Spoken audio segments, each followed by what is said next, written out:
Welcome to part 2 of the Artefacts episode of the Warwick Podcastle. I'm Amanda Williams, one of the archivists working to catalogue the Greville of Warwick Castle collection. I'm joined again by Donata Santorini, Senior Conservator at the County Record Office. In the last episode, we discussed some of the seals in the Greville collection. This time, we will be talking about a selection of the other artefacts. So it isn't unusual for us to find keys in collections, and this is true of this collection. Sometimes keys belong with locked volumes, sometimes the boxes the documents have once been stored in. Occasionally we have keys to gates, though we haven't found any of these in this collection. That said, we have got some backdoor keys. Documents with locks on can sometimes prove to be a problem for us. For instance, when a volume is accidentally locked by one of us and we don't have the key, or they come into us firmly locked and the key has clearly been lost. So sometimes we have to resort to cutting a leather strap.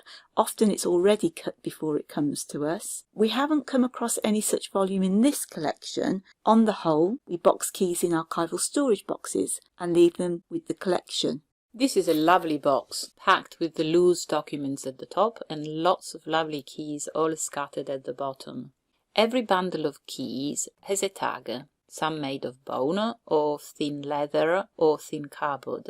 Some of the tags read the egg box or black bag or leather box, as well as Grimani. Generally, keys were kept safe by the lady of the house. Amanda, do you think this key saying Grimani was the Grimani ladyship of the house? My thoughts are that it relates to a table, and I don't know why, but we know about a table called the Grimani table, and with the key, with the bundle of keys in this box, there is one lock, just one padlock, and I went through all the keys trying to open the padlock. The only key that fitted in the padlock was the Grimani labelled key. So whether the keys and the lock had something to do with the table, we just don't know. That's very interesting in any case.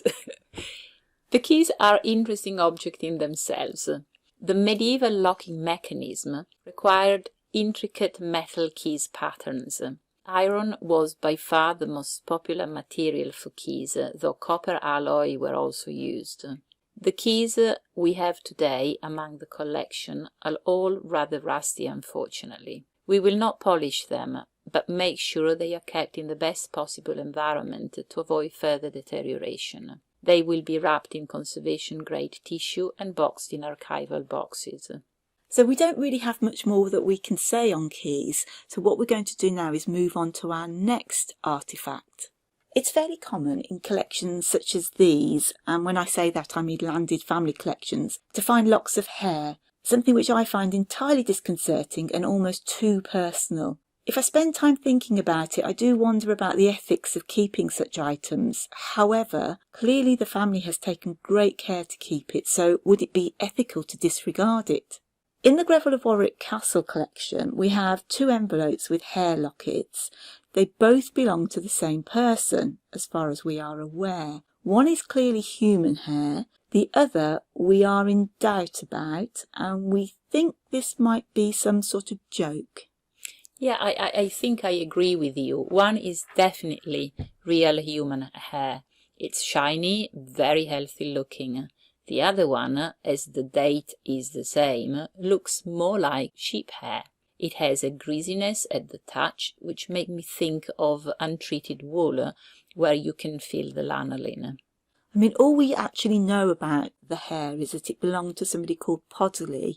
We don't yet know who Podderly is. We're hoping that when we read through the letters that the hair forms a part of a bundle. We're hoping we'll find a little bit more out about Podderly, and maybe we'll solve this mystery of the hair. Aside from any issues we might have about producing something like this in the search room, Donata, will the hair eventually fade? I think this is an item we will be asking conservation to repackage, so what will your approach be?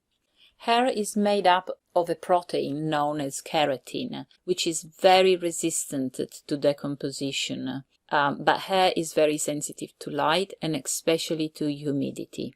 Fortunately, our strong rooms are closely monitored and humidity is constant within the correct range to protect organic material. The hair will be kept with the letters and carefully wrapped into a small conservation-grade folder, and I expect what we have will last for several hundred years, just like the paper. See, I hadn't realised that. I think that's all we can say for the moment on this artefact, so we'll move on to our next one. These are, we think, very unique to this particular collection. I'm not aware of such things in other record offices, but I could well be wrong. What we have here is a box of marble samples, and when I say marbles, I don't mean the playing marble variety, I mean the rock stone variety. This is my favourite object in the entire collection. And I know it was purchased from Italy because the Italian letter that comes with it. So we know that the samples were purchased for the flooring when the Earl was redesigning in about 1828-9. Around the same time the Earl purchased 2 tables with elaborate marble working, and we mentioned the Grimani table earlier. He also purchased a table that we know as the Roman table. Both purchased by Henry Greville, who was the 3rd Earl of Warwick.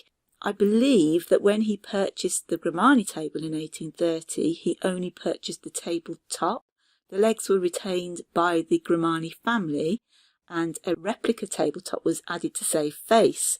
I believe, as Donata has told you, some of the documents concerning the marble samples that we have, which were to do with the flooring, not the tables, were written in Italian, and as some of you may now guessed, Donata is Italian. Donata, I think you helped translate these as well. So what issues do they present to you in terms of conservation? Presumably they are hard wearing but liable to break. We can see that some have been broken in the box because they're slightly chipped. I'm hoping it didn't happen whilst they were in our care.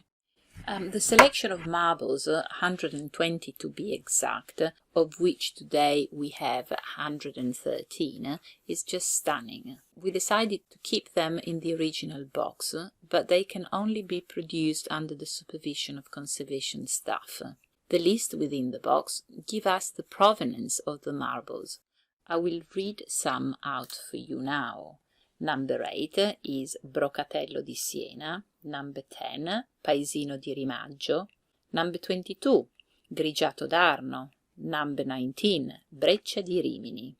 But we also have marble coming from other countries besides Italy. Number 98 is Rosso di Germania, so red of Germany. Number 9, Corallino di Spagna, just to give you an example of a few of them. It is very dear to me, as I've been in fact to several of the Italian places mentioned in the list, and the Italian marble is very renowned around the world. The front note reads: Nota della collezione o serie delle pietre toscane con i marmi più fini e brecce casuali dei monti e fiumi di vari paesi, descritto dove si trovano, in numero 120. Meaning of this is note of the collection of series of the Tuscanian stone, together with the finest marbles and various scenes from mountains and rivers from different countries, described where they are found, in number of 120. The marble pieces in the box are essentially polished marble wafers. They are indeed very fragile. Correct handling is the utter importance in this case. This box is essentially a catalogue to encourage the client to purchase the finest marble available. So Donata, how much do you like the marble? Do you like the actual samples that you see? The samples are superb. The quality and the design and patterns on the marble wafers is just outstanding. Very, very nice. So I'm going to pull you away from the marbles now then, Donata, because we're going to go on to our final artefact. I've saved possibly the most intimate and fascinating of all the artefacts I've ever come across in 20 years of being an archivist. This collection contains items at one time hidden away, presumably to preserve what was felt to be common decency. Donata and I have long pondered over how to make a feature of these objects. So what we actually have are 3 18th, 19th century condoms, and I have to tell you, I thought there were only 2, but Donata has told me today that we have 3. On my very first day at work at the County Record Office, I was promptly informed of the existence of 3 condoms in a box, at that point kept in the conservation studio. I was rather puzzled and amused by that, I have to say. Yes, we do have a single one folded and then 2 condoms folded together. So I was reading on the Wellcome Collection website that 16th century condoms were primarily used to prevent STDs, in particular syphilis, because of the large numbers of loss of life and presumably the awful symptoms that people suffered from it. We know that, like today, they would have provided some protection against unwanted pregnancy. That condoms were being used as birth control is evidenced by a 1605 theologian, a man named Leonardus Lessius.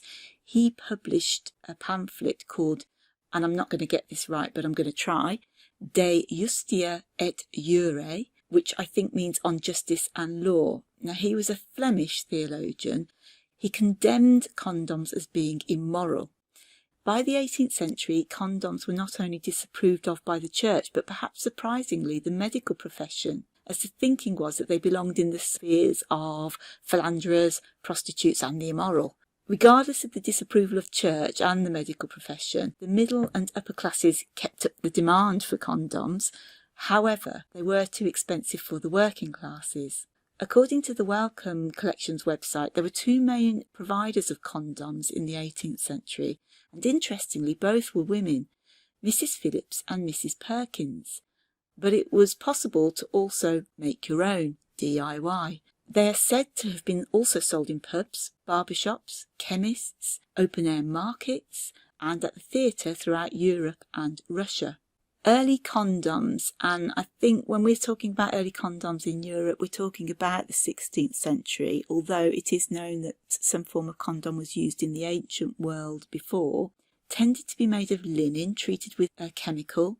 But during the Renaissance, Europe saw the introduction of intestines or bladders, which kind of ties in with what I've heard about bladders being used for multiple uses, including paint. So that ties in quite nicely with the Renaissance period. It sounds like a massive jump to go from using intestines and bladders to condoms, but I suppose intestines have been used in many industries, including the glove industry, and so it had many other applications, so why not? I don't know if you know any more about this, Donata.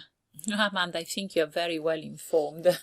Like you, I know that intestines were widely used, and I believe these can very well be intestine going by the shape, but they could be folded bladder too. Unfortunately, we do not have the facilities in-house to test them, but it is something that we need to look into. As they are very dry, it is not advisable at the moment to unfold them, as that would certainly cause damage to them. There is evidence of deterioration due to moisture. It is very interesting to notice that there is evidence of a string which was probably used to tie the condom in place, if we look at them carefully. See, this is fascinating. Now, I know that normally they came in one size, and they would have been dipped in water before use, so let's be indelicate. They look, shall we say, impractical and uncomfortable, to say the least, but presumably, because they were then soaked in water, they had a chamois-like leather quality and would therefore soften up. Dutch traders were said to be trading condoms made from fine leather to Japan. I'm presuming the look, therefore, of these isn't unusual. In fact, they do remind me of old bits of parchment, which is essentially, I suppose, fine leather. As are shrouded in some mystery, they were found in an envelope at the time the records of the castle were being brought to the Record Office. The envelope containing the condoms also contained a letter, no doubt concerning their provenance. So maybe a Mrs. Phillips or a Mrs. Perkins provided them. Unfortunately, the letter was fragmented and damaged beyond any possible deciphering, and so actually the provider and the owner of the condom will always remain a mystery. We've placed the condoms in special archival folders, but Donata, what further considerations should we make for their long-term survival?